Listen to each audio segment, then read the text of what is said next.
Imagine, just for a moment, a gigantic wall of dust, wide as an entire city and tall as a skyscraper, moving like an unstoppable wave with immense force.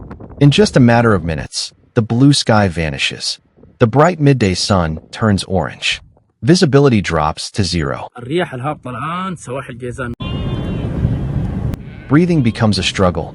This isn't a scene from an apocalyptic movie. This actually happened, and it took place on March 20th, 2025, in Saudi Arabia. On that day, a massive dust storm of colossal proportions swept through Wadi al-Deasia in Riyadh province. What began as a regular afternoon quickly turned into an environmental nightmare. The wind grew stronger and stronger, lifting millions of sand and dust particles from the ground and hurling them uncontrollably across the landscape.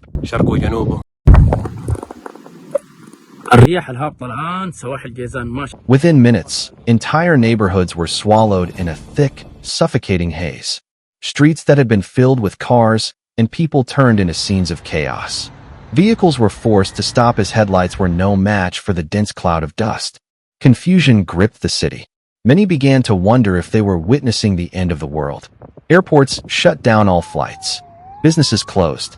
Hospitals filled rapidly with people struggling to breathe. The air smelled dry, like ancient earth, and everything, from buildings and cars to trees and rooftops, was blanketed in a fine but persistent layer of dust.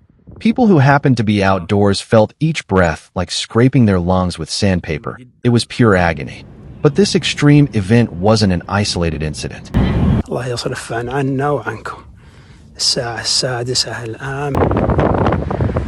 Dust storms are a common occurrence in Saudi Arabia, especially during the spring.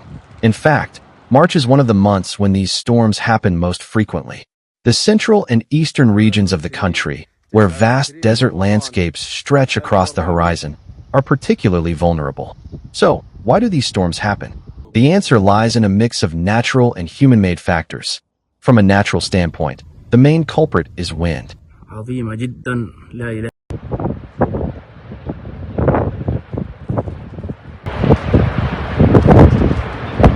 Cold fronts or sudden shifts in atmospheric pressure generate powerful gusts that sweep across the dry ground.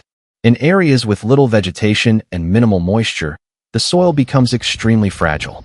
Sand and dust are easily lifted into the air, forming clouds that can travel hundreds or even thousands of miles.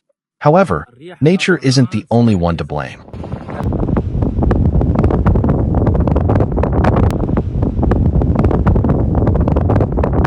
Human activities play a big role as well. Deforestation, overgrazing, and poor land management strip the ground of its natural vegetation cover. This leaves the earth exposed and makes it easier for the wind to turn the land into a dust storm factory. In fact, some regions have essentially become dust storm generators due to decades of environmental degradation.